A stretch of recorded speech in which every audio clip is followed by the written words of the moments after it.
জায়গাটা দেখে পুরো ভুলভুলাইয়া মনে হচ্ছে না? হ্যাঁ, এখানেই তিব্বতী শরণার্থীরা প্রায় ৩০০ বছর ধরে নিজেদের অস্তিত্ব টিকিয়ে রাখার লড়াই চালিয়ে যাচ্ছে। নেপালের মুস্তাং জেলার মারফাকে একটা হিডেন ভিলেজ বলাই যেতে পারে, যার রন্ধ্রে রন্ধ্রে তিব্বতী গন্ধ মিশে রয়েছে।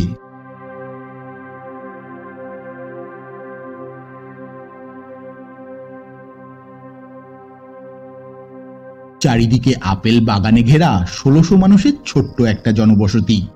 মুস্তাং হাইওয়ের ধারে এই গেটটা দিয়ে ভিতরে ঢুকলেই যেন মনে হবে টাইম মেশিনে করে প্রাচীন এক সভ্যতায় এসে পড়েছি। আচ্ছা, এটা হলো গ্রামটার প্রধান ফাটক। দরজাটা দিয়ে ভিতরে ঢুকলেই যেন আলিবাবা ৪০ চোরের মতো দৃশ্যপট। সব বাড়ির রঙই সাদা। কোন বাড়িতে আপনি থাকছেন সেটা বুঝতে নির্ঘাত দরজার গায়ে আপনাকে চিহ্ন দিয়ে রাখতে হবে।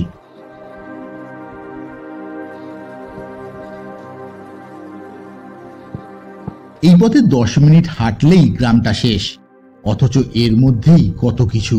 প্রাচীন মনেস্ট্রি থেকে স্কুল আর ধবলগিরি ট্রেকের রাস্তা। সবুজ আপেলের একের পর এক বাগান থেকে জগৎ বিখ্যাত মারফা ব্র্যান্ডি, আপেলের আরো কত শত রেসিপি, সঙ্গে থাকালি সম্প্রদায়ের মানুষ আর হোটেল মারফা প্যালেসের তিব্বতী ঐতিহ্য। আর এটা হলো মারফা গ্রাম থেকে বাইরে বেরিয়ে যাওয়ার ফাটক। তাই আজ মারফার এই দুই দরজার ভিতরের কাহিনী শোনাবো। তো চলুন ছিন্নমূল তিব্বতীদের আতিথেয়তার স্বাদ নিয়ে আসি।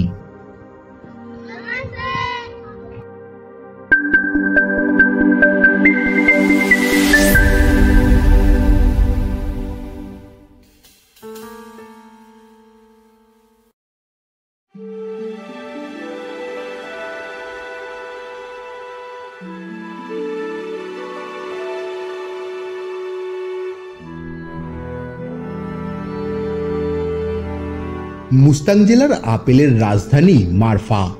মুক্তিনাথ দর্শনে গিয়ে পর্যটকদের একটা তিব্বতী ফ্লেভার দেয় এই মারফা গ্রাম, আর তাই নেপালের এই ছোট্ট জনবসতি আকৃষ্ট করে সকলকে।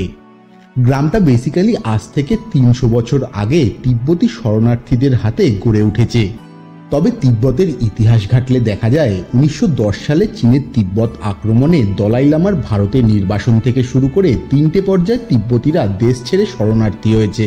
১৯৫৯ সালে ধর্মশালায় ১৪তম দলাই লামার পদত্যাগ, আর ১৯৮০ সালে চীন যখন তিব্বতকে বিদেশিদের জন্য আংশিকভাবে খুলে দেয়। তৃতীয় পর্যায়টা ১৯৯৬ সালে শুরু হয়েছিল এবং কম ফ্রিকোয়েন্সি সহ আজও অব্যাহত রয়েছে। তবে মারফার এই শরণার্থীদের ইতিহাস কিন্তু এর থেকে বহু বহু যুগ আগের আর সম্পূর্ণ আলাদা। নেপালের ইতিহাস ঘাটলে দেখা যায় মুস্তাং একটা সময় ছিল প্রাচীন একটা নিষিদ্ধ রাজ্য। তিব্বতের মালভূমি সীমানায় এবং ৮০০০ মিটার লম্বা অন্নপূর্ণা ধবলগিরি সহ বিশ্বের উচ্চতম শৃঙ্গ দ্বারা আশ্রিত। বহু যুগ আগে জায়গাটা তিব্বতেরই অংশ ছিল। ১৩৮০ সালে লোয়া নেপালের অধীনে একটা স্বাধীন রাজ্যে পরিণত হয়, যার রাজধানী হয়ে ওঠে লোমাথাং। কালক্রমে মুস্তাং রাজ্যটা হয়ে ওঠে জাতিগত তিব্বতী রাজ্য, যেখানে ছিল নেপালের আধিপত্য। ২০০৮ সালে রাজতন্ত্রের পতন ঘটে গণতন্ত্র আসে নেপালে, আর মুস্তাং রাজ্যটা নেপালের একটা জেলায় পরিণত হয়। আর এইভাবেই সীমান্ত লাগোয়া তিব্বতী মানুষগুলো শরণার্থীতে পরিণত হয়ে ঠাঁই পায় শরণার্থী শিবিরে। কালক্রমে সেই শিবিরই মারফা গ্রামের রূপ পায়।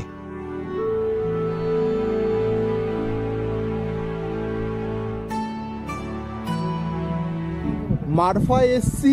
মারফা নেপালের একটা প্রত্যন্ত গ্রাম, সেই মারফা ভিলেজে এসছি এই মুহূর্তে। আর এখন আমাদের যে হোমস্টে তার ছাদে দাঁড়িয়ে আছি। ছাদে দাঁড়িয়ে প্রকৃতি আর এই যে ভিউ দেখছি। আর এরপর মারফা গ্রামটা, মারফা ভিলেজটা ঘুরতে যাব। সুন্দর সুন্দর সমস্ত বাড়ি রয়েছে। ভিলেজটা ইটসেলফ একটা ইউনিক একটা ভিলেজ, সেটাকে এক্সপ্লোর করব। তবে তার আগে একটু কোয়ালিটি টাইম স্পেন্ড করছি এখানটায়, অর্থাৎ এই যে আমাদের হোটেলের ছাদে বসে এই ভিলেজের একটা পুরো 360 ভিউ, সেই ভিউ পাচ্ছি। অসাধারণ সুন্দর একটা জায়গা, পরিবেশ, প্রচুর আপেল বাগান, একেবারে বিস্তীর্ণ, যত দূর যাচ্ছে শুধু আপেল গাছ আর আপেল গাছ। আর সেখানটায় আমরা আপেল দেখতে পাচ্ছি গাছে ঝুলে আছে। দুর্দান্ত একটা পরিবেশ, আর সেরকমই একটা রোদ ঝলমলে আকাশ এবং দুর্দান্ত একটা গ্রাম। গ্রামটার সব বাড়ির রঙই একই রকম। যদিও এখন মুস্তাংয়ের পর্যটনের প্রাণকেন্দ্র হয়ে উঠেছে মারফা। তিব্বতী মরুভূমিতে সারিবদ্ধভাবে একটার পর একটা স্টোন হাউস, পাথর দিয়ে তৈরি বাড়িগুলোর ছাদ কিন্তু কাঠের। আচ্ছা, কেন বলুন তো বাড়িগুলো এইভাবে দাঁড়িয়ে আছে? আমরা সবাই জানি নেপাল ভূমিকম্প প্রবণ জায়গা, আর সেই ভূমিকম্পের হাত থেকে রেহাই পেতেই বাড়িগুলোকে এইভাবে তৈরি করা হয়েছে। এবার আপনি বলতে পারেন বাড়িগুলো এত গায়ে গায়ে বানানোর কারণ কি? আসলে পুরো জায়গাটাই শীতল মরুভূমি। প্রচন্ড হাওয়ায় পাহাড় পর্যন্ত ক্ষয়ে গিয়ে এই রূপ পায়। আর সেই পাগলা হাওয়ার থেকে বাঁচতেই বাড়িগুলোকে এত কাছাকাছি আর্কিটেক্ট করে বানানো। ভাবুন একবার, একেবারে সায়েন্টিফিক পদ্ধতিতে বাড়িগুলো গড়ে উঠেছে, তাও আজ থেকে 300 বছর আগে। মারফা গ্রামে ঘুরছি। মারফার সমস্ত অলি গলি, বিভিন্ন জায়গা দিয়ে যাচ্ছি, এরকম সরু সরু গলি দিয়ে ঘুরছি। দারুণ একটা ফিলিংস হচ্ছে। এরকম একটা জায়গা, আর বাড়ি ঘরগুলো এমন ডেকোরেট করা, সত্যি বলছি অসাধারণ। বলাটাও কম বলা হবে এগুলোকে। দুর্দান্ত, দিনটা অসাধারণ স্পেন্ড হচ্ছে আমাদের। এবার বলি এখানকার মানুষের কথা। প্রধানত থাকালি সম্প্রদায়ের মানুষের বাস এই মারফা গ্রামে। থাকালিদের উৎপত্তি স্পষ্ট নয়, যদিও তারা পশ্চিম নেপালের জুমলা সিনজা রাজবংশের কাঠারি রাজপুত্রের বংশধর বলে দাবি করে। থাকালিরা ছিল কৃষিজীবী মানুষ, আর মারফার থাকালিরা কৃষিকাজের পাশাপাশি পশুপালন আর ট্যুরিজমেও নিজেদের ছাপ ছড়িয়ে যাচ্ছে। গ্রামটার নাম মারফা হয়েছে এই পরিশ্রমী মানুষগুলোর জন্যই। আসলে মারফার মার কথার অর্থ পরিশ্রমী, আর ফা কথার অর্থ মানুষ। তাই পরিশ্রমী মানুষের গ্রামেই এত ঝকঝকে সুন্দর মারফাই রূপ পেয়েছে।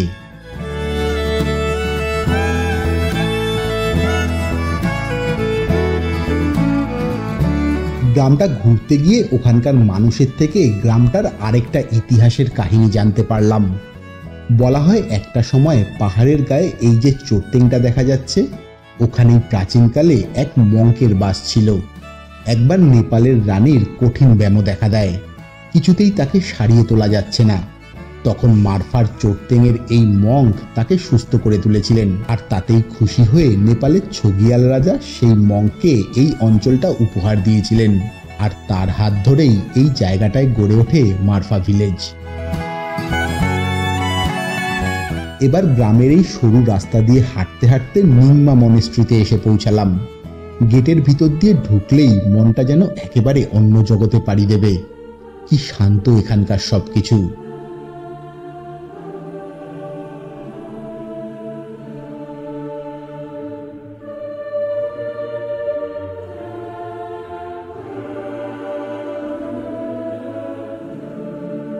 এই সিঁড়িগুলো দিয়ে উপরে উঠতেই পুরো মারফা গ্রামটা বার্ডস আই ভিউতে চোখের সামনে ধরা দিল। দূরে তুষার শুভ্র হিমালয়, ন্যাড়া পাহাড়ের পিছনে উকি দিচ্ছে ধবলগিরি, আর মাথাটা নিচু করলে এই দৃশ্য। আপেল বাগানে ঘেরা তিব্বতী ধাঁচের ঘরবাড়ি। এখানে বসে গল্প করতে করতে ঘন্টার পর ঘন্টা সময় কাটিয়ে দেওয়া যায়।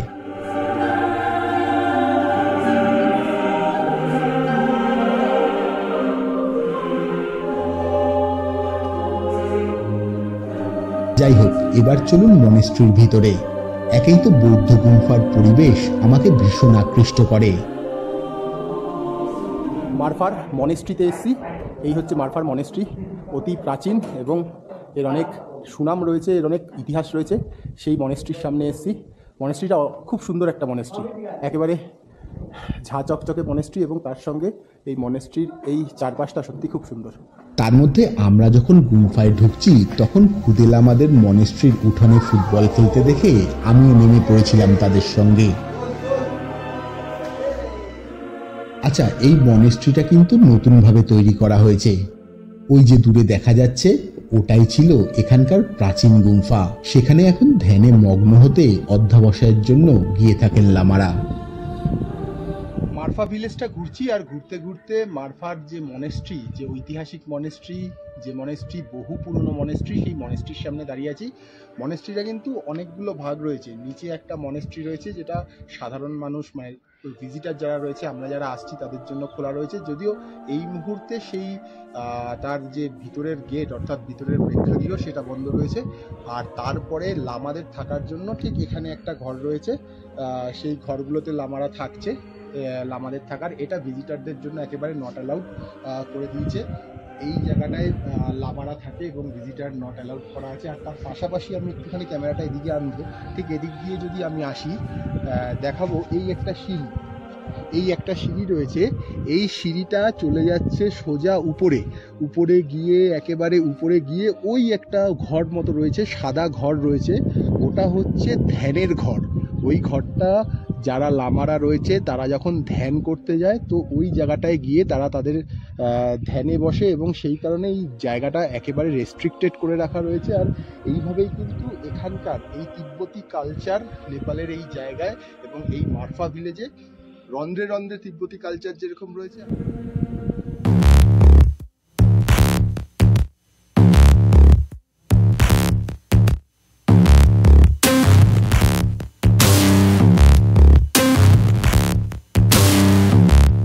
এবার চলুন নিয়ে যাই মারফা বিশ্বখ্যাত যার জন্য, সেই আপেল বাগানে। মারফাকে আপেলের রাজধানী বলা হয়, বিশেষত সবুজ আপেল খুবই জনপ্রিয় এখানে। তবে এক আধটা নয়, কিন্তু পুরো গ্রামটাকে ঘিরে রয়েছে বিশাল বিশাল অনেক আপেল বাগান। মারফা বিখ্যাত তার সবুজ আপেলের জন্য, আর সেই মারফার আপেল বাগানে ঢুকছি। ঘন আপেল বাগান, চারিদিকে শুধু আপেল গাছ আর আপেল গাছ, যেদিকেই দেখাবো শুধু আপেল গাছ আর আপেল গাছ। আর আপেল গাছে কিন্তু আপেলও ঝুলছে আমরা দেখতে পাচ্ছি। তো দুর্দান্ত একটা পরিবেশের মধ্যে যেরকম রয়েছি ঠিক সেরকমই কিন্তু এই একটা আপেল বাগান, সেই আপেল বাগানটাকে এবার এক্সপ্লোর করবো। আর এই আপেলের তৈরি মারফা ব্র্যান্ডির সুনাম ছড়িয়ে রয়েছে দেশ বিদেশে, যার পিছনে রয়েছে পাসাং শেরপার নাম। আসলে এক সময় নেপালের রাজা মহেন্দ্র ফ্রান্সে গিয়েছিলেন, তখন তাকে এয়ারপোর্টে রিসিভ করতে আসেন পাসাং শেরপা। নেপালের পাসাং তখন ভার্টিকালচার নিয়ে পড়াশোনা করছে সে দেশে। ওখানে এমনিতেই ফ্রেঞ্চ ওয়াইন বরাবরই জগৎ বিখ্যাত। সবকিছু শুনে বুঝে মাথায় একটা পরিকল্পনা নিয়ে রাজা মহেন্দ্র ফিরে আসে নেপালে। আর তার পরিকল্পনাকে বাস্তবে রূপ দিতে দেশে ফিরিয়ে আনা হয় পাসাং শেরপাকে। আর এই মারফাতে থেকেই পাসাং ব্র্যান্ডি প্রস্তুত করা শুরু করে দেন। অচিরেই গ্লোবালি জনপ্রিয় হয়ে ওঠে মারফা ব্র্যান্ডি। মূলত ন্যাশপাতি, অ্যাপ্রিকট আর আপেল দিয়ে প্রস্তুত করা হয় এই ব্র্যান্ডি। আর এখন তো মারফার বেশিরভাগ বাড়িতেই এই ব্র্যান্ডি তৈরি করা হচ্ছে। আচ্ছা, এই যে গাছে এত আপেল ঝুলছে, বলুন তো গাছ থেকে আপেল পেড়ে খাওয়ার লোভ কি সামলানো যায়? আমরাও তাই গাছ থেকে আপেল পেড়ে খাওয়া শুরু করেছি। দেখি বাগানের গার্ড এসে হাজির। সাইজটা দেখেছেন? যতক্ষণ না বাগান থেকে বেরিয়েছি ততক্ষণ কিন্তু আমাদের মাপ ছিল এই সার্মীয় ব্রিগেড। আচ্ছা, এখানে অলিতে গলিতে সব জায়গায় আপেল বিক্রি হচ্ছে, যার দামও খুব কম। সাইজ অনুযায়ী ভারতীয় টাকায় 50, 60, 70 টাকা কেজি। আর স্বাদ অতুলনীয়, এক কামড়েই ঠোঁটের পাশ দিয়ে রস গড়িয়ে পড়ছে। আচ্ছা, আর এগুলো কি বলুন তো? আমাদের বাড়িতে যেভাবে আম কেটে রোদে শুকাতে দেওয়া হয় ঠিক সেইভাবেই আপেল কেটে শুকানো হচ্ছে এখানে। তারপর সেটাকে প্যাকেট করে বিক্রি করা হয়। আমি এক প্যাকেট বাড়িতে নিয়ে এসেছিলাম। সবাই এই শুকনো আপেল খেয়ে বেশ তারিফই করেছিল। যাই হোক, মারফার রাস্তায় এইরকম অনেক দোকান রয়েছে যেখানে তিব্বত থেকে নিয়ে আসা জিনিসপত্র বিক্রি হচ্ছে। তবে সেই সব জিনিসের দাম আমার ধরাছোঁয়ার বাইরে ছিল। ডলারে পেমেন্ট করা বিদেশিদের জন্যই সেই দাম ঠিক আছে।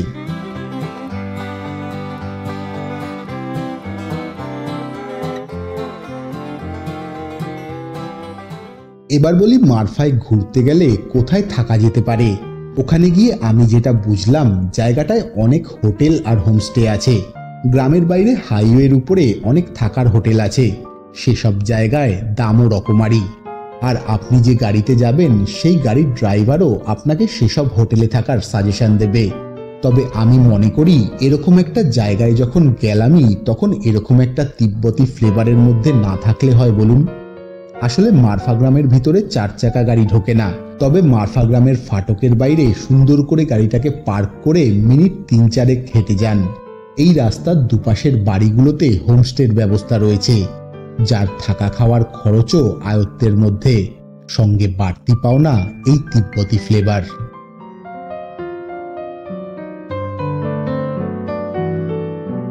আমরা ছিলাম গ্রামের ভিতরে হোটেল মারফা প্যালেসে, এই অঞ্চলের সবথেকে নামজাদা এবং ঐতিহ্যশালী থাকার জায়গা।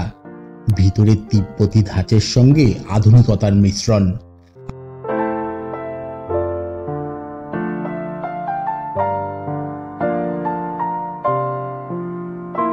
আর থাকার ঘরটাও দুর্দান্ত। 3 বেডেড রুম আমাদের পড়েছিল 1500 টাকা। তবে খাওয়ারটা একটু এক্সপেন্সিভ হলেও ওই দুর্গম পরিবেশে আমরা স্টার ক্যাটাগরির হোটেলের সব মেনুই পেয়েছিলাম। আচ্ছা, মারফা প্যালেসের সব থেকে বড় আকর্ষণ এই ঘরটা। দেওয়ালে দলাই লামার ছবি দেখে জানতে পারলাম এই ঘরে বসেই খাওয়া দাওয়া করেছিলেন তিনি। আর সেখানেই বসে খেতে আমাদের মনের অবস্থাটা কি হচ্ছিল বুঝতে পারছেন তো।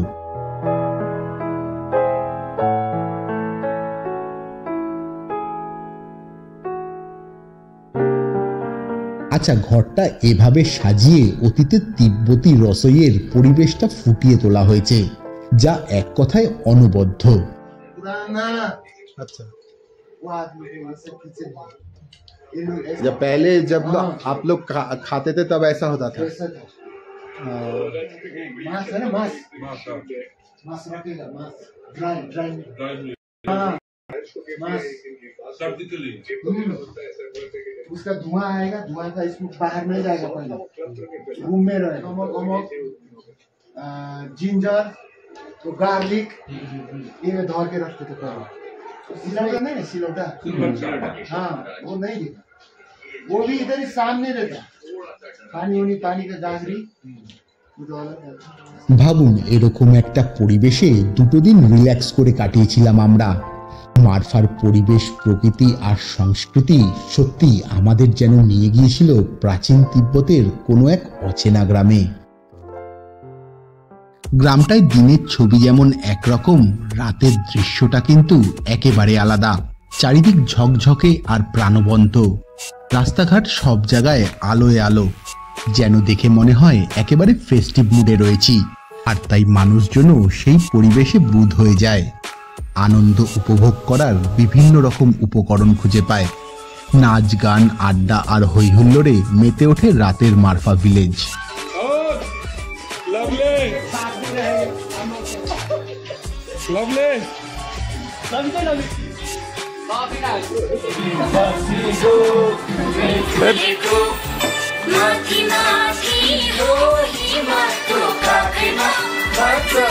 Sunday